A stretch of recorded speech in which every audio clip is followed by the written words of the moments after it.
6 letters. None of them have ever landed in your mailbox. Each one unlocks money that federal law already says is yours. The Social Security Administration has your name. It has your earnings record. It has your spouse's earnings record. It has your late spouse's earnings record. And right now, this month, it is sitting on money in every one of those categories because nobody has filed the right paperwork. The agency will not phone you. It will not send a reminder. It will not flag your file when you're getting $800 a month less than you're legally owed.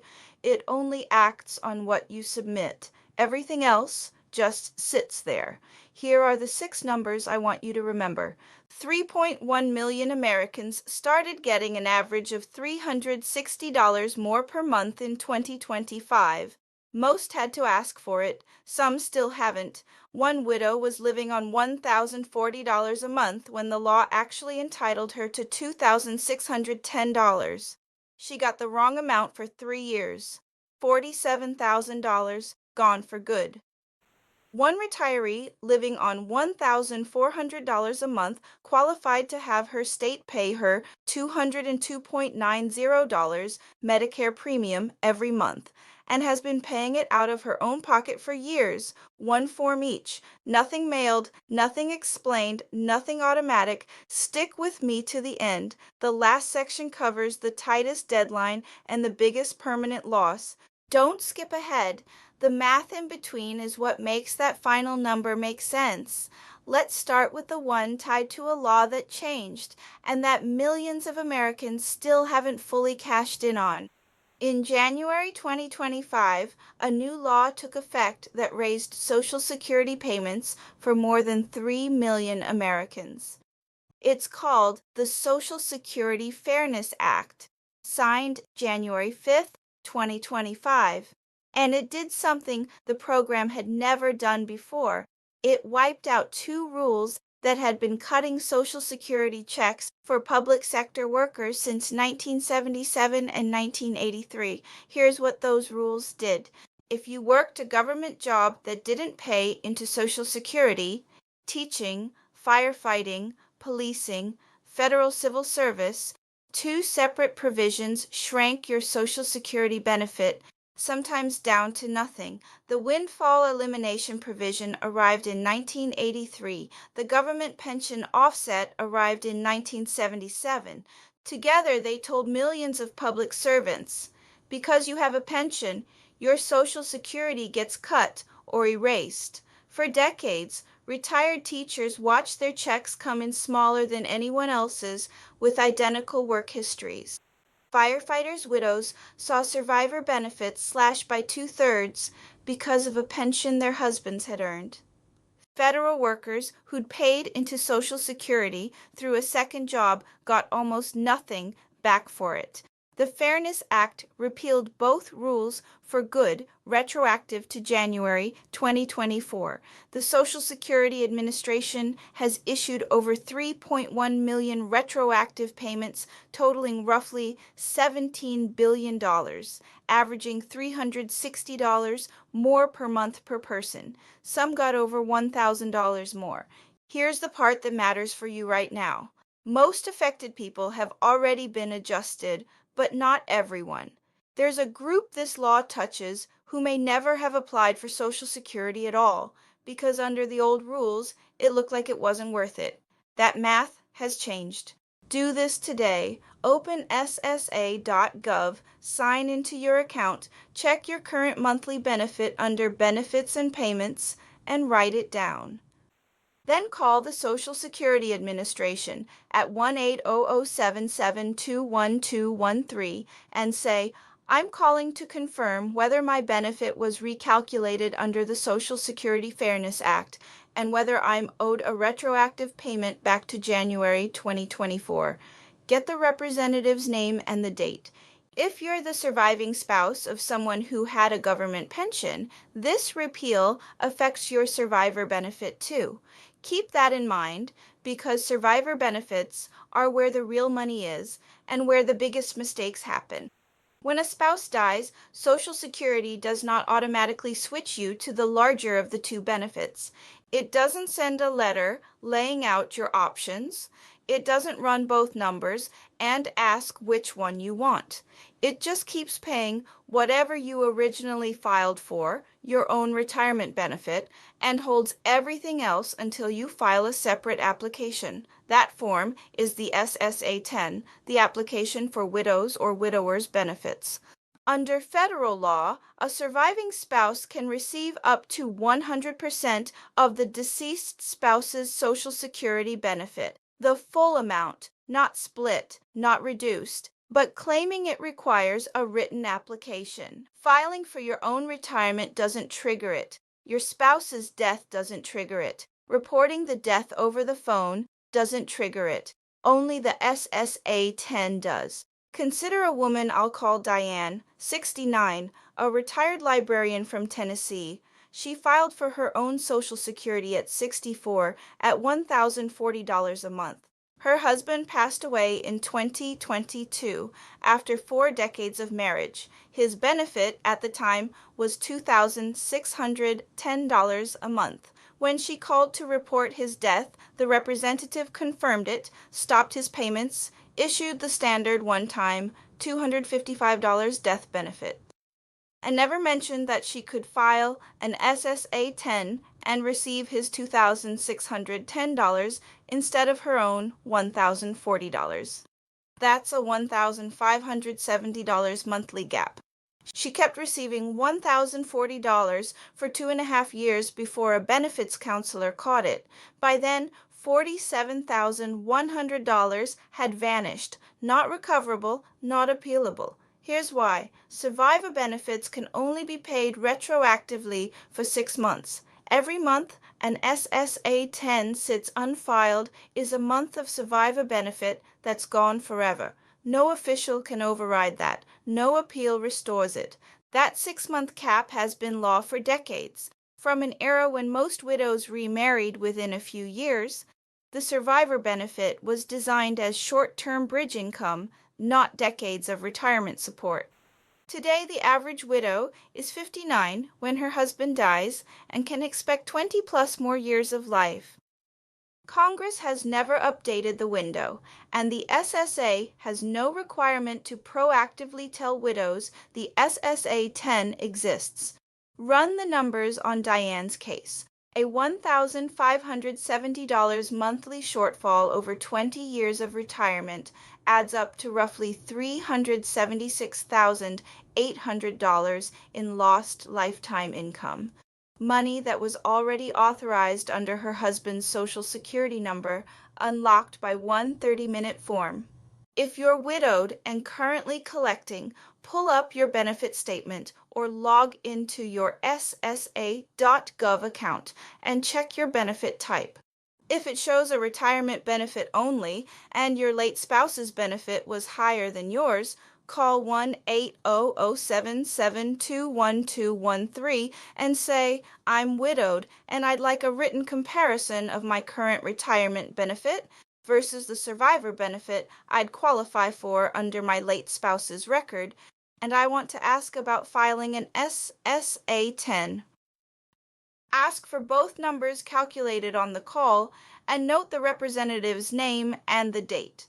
The survivor benefit applies after a spouse has died. The spousal benefit applies while you're both still alive. Federal law entitles a spouse to up to 50% of the higher earning spouse's benefit at full retirement age, regardless of your own work history, years spent caregiving, or a lower paying career. It exists independently of what you personally earned. The form is the SSA 2, Application for Spouses Benefits. Here's how the SSA's online system is built.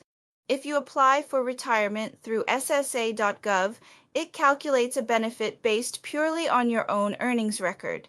It doesn't ask if you're married. It doesn't calculate 50% of a spouse's benefit.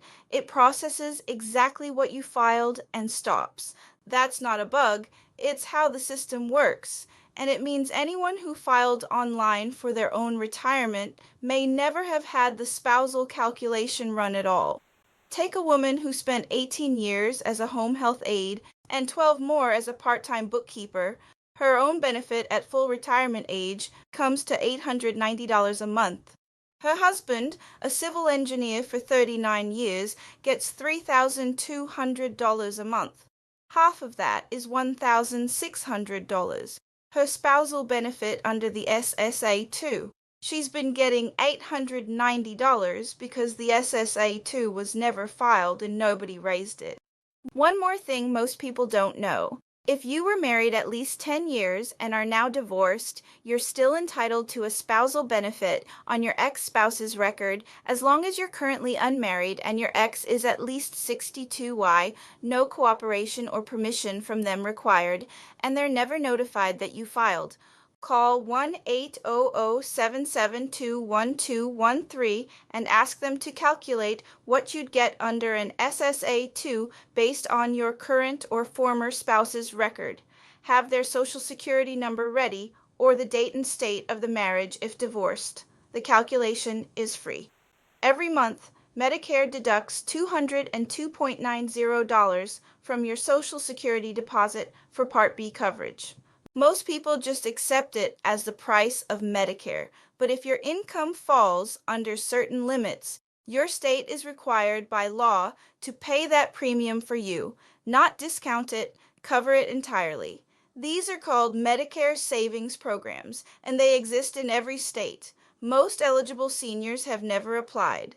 The most valuable tier, QMB, Qualified Medicare Beneficiary, doesn't just cover the Part B premium, it wipes out every copay, deductible, and coinsurance charge Medicare would otherwise bill you. Under QMB, providers are legally barred from billing you for any cost sharing at all.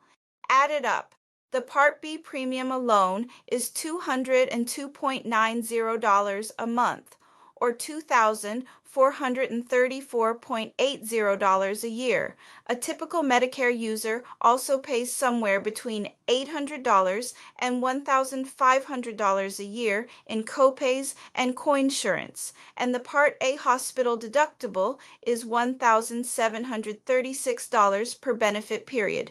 QMB erases all of that too. For someone with average healthcare use, QMB's real annual value runs closer to $3,500, $5,000, not just the premium. Here are the 2026 income limits. QMB is $1,350 per month single, $1,824 married, and it covers Part A, Part B, and every cost-sharing charge. SLMB, Specified Low-Income Medicare Beneficiary, is $1,616 single, $2,184 married, and covers the $202.90 Part B premium. QI, Qualifying Individual, is $1,816 single, $2,455 married, also covering the Part B premium. Asset limits across all three are $9,950 single, $14,910 married. Your home, car, and certain burial funds don't count. Look closely. $1,100 in Social Security plus a $400 pension is $1,500 total. That qualifies for SLMB, meaning the state could be paying that premium right now while the person keeps paying it themselves. Here's the disconnect. Medicare enrollment through the SSA never screens you for these programs because Medicare savings programs are run by your state Medicaid office, a completely separate system that doesn't talk to the federal enrollment process automatically. You have to apply to both separately. And one more thing almost nobody knows, including some doctor's offices. If you're enrolled in QMB, providers cannot legally charge you a copay. If you've been billed anyway, that billing was improper and you're entitled to a refund. If you're ever charged a copay and you're on QMB, say this before paying. I'm enrolled in the Qualified Medicare Beneficiary Program. federal law prohibits cost-sharing charges for QMB enrollees. Please verify my status before billing me. To apply, call 1-800-633-4227, ask to be connected to your state's Medicare Savings Program office, and ask to be screened for QMB, SLMB, and QI. It takes about 20 minutes. There's a separate federal program called Supplemental Security Income, entirely apart from Social Security retirement.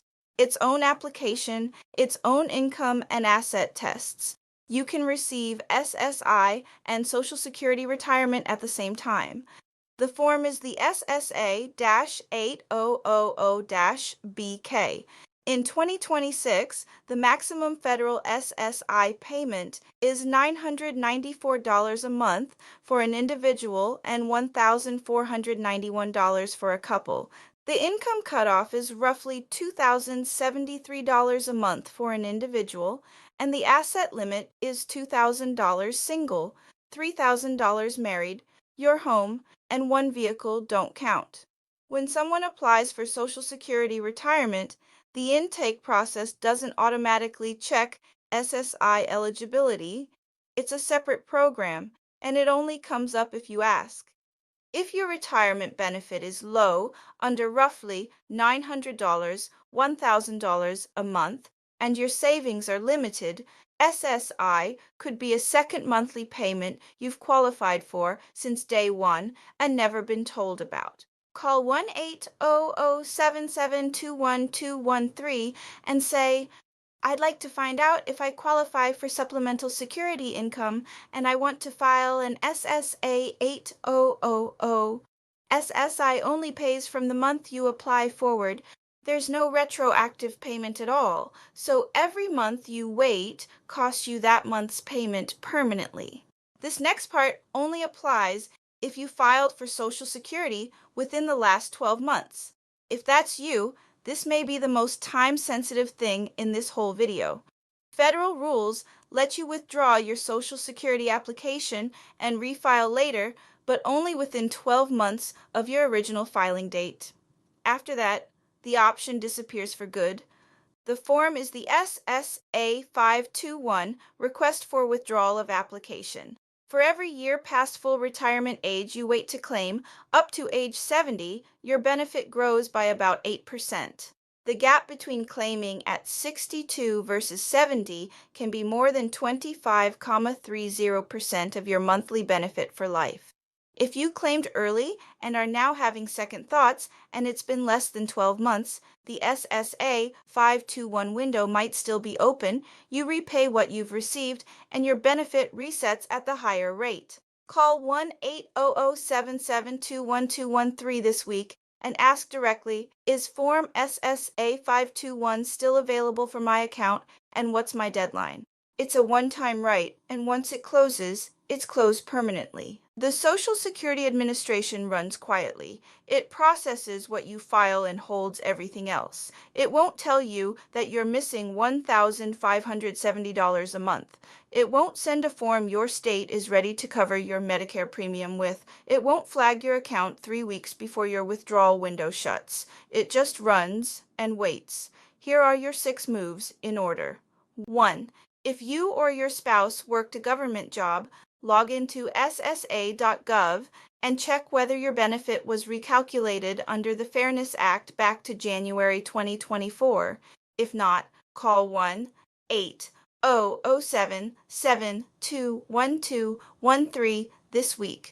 2. If you're widowed, check whether your benefit type shows retirement only and whether your late spouse's benefit was higher. If so, call today and ask for a written comparison and about filing an SSA 10. The 6-month clock is running. 3. If you're married or were married 10 plus years, ask Social Security to calculate your SSA 2 spousal benefit.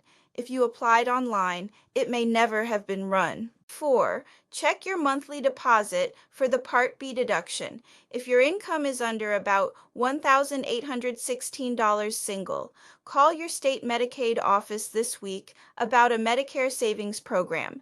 QMB means every copay you've paid was against the law.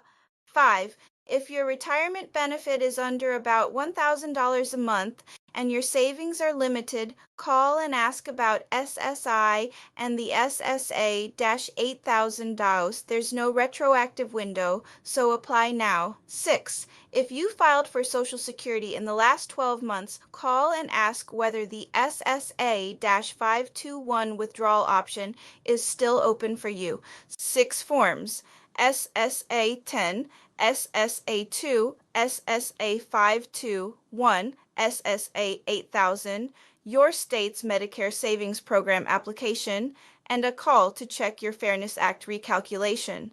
About 45 minutes of calls and account checks stands between what you're currently getting and what the law already says you're owed. If this helped, send it to one specific person, a widow you know, a retired teacher, someone whose name isn't the one on the higher earning record. That one conversation could change their retirement for good.